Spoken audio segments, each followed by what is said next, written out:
Dadalhin na ng Sex Bomb Girls ang hatawan, kantahan at mas pina-level up na performance sa ibang bansa.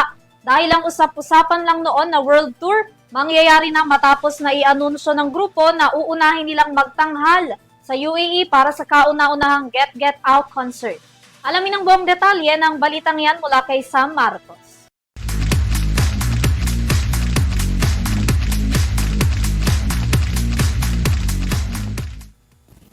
Dumako naman tayo sa mundo ng entertainment para sa ating balitang showbiz.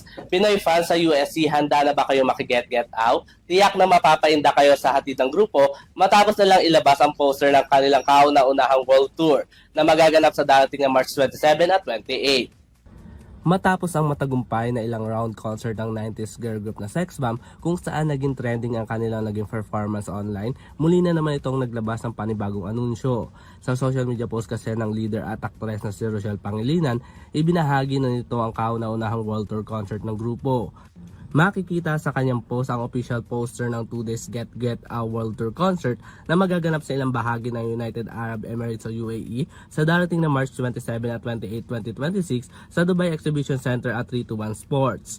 Mabibili naman ang kanilang concert ticket online na nagkakahalaga ng 350 dirham hanggang 999 dirham o mahigit sa 5,000 pesos pera dito sa Pinas. Matatanda din matapos ang round 5 concert ng Sex Bomb na naganap sa MOA Arena, inanunsyo din nila na magkakaroon pa ng finale concert ang grupo ngunit hindi pa nila inilalabas kung kailan at saan ito magaganap. Samantala, hindi naman naiwasan ng ilan nilang tagahanga ang kanilang pagka-excite sa pagkakaroon ng Sex Bomb concert sa UAE.